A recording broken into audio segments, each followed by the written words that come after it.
Alin? Aray. Eh, damit yan na. Pinapasok mo sa akin na. Ay,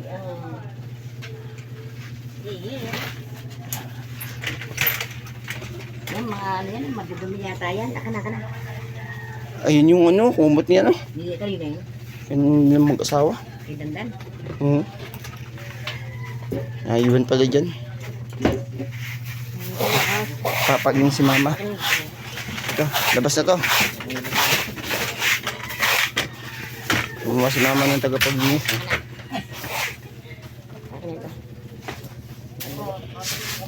Yan si Mabik. Mabik nga rin, mabik. Mabik ano ka ba? Patingin mo. Alin? Yung damit na pinadala mo sa akin kanina, pinapatago mo Ay, yan. Oo, yun na. Ay, doon. Yung damit yung junto Ay, ka na, libagin yata yan.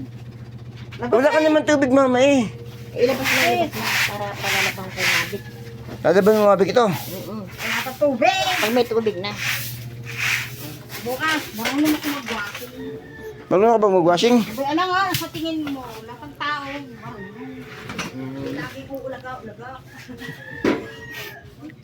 Kuya, may kumayos ka. O ba malay mo, hindi ko naman sinabing ulaga ka Yan. Tao lahat. Ako nga, nakakapagkama, sa nakakapaglaba.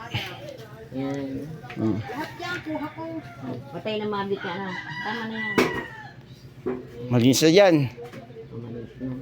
Mabasa mo na lang, tapos patay mo yung ventilador. Patay. Ayoko na initan ka. Grabe ka naman.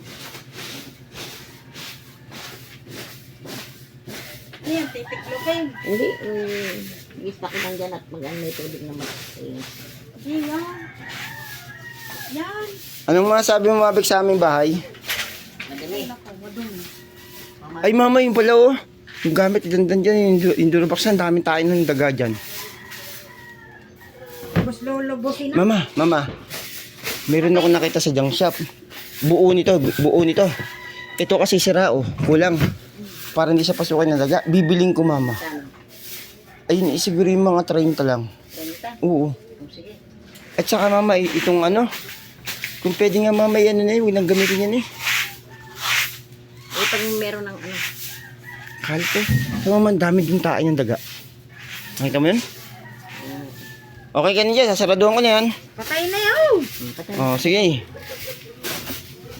Malis na. So, malis na din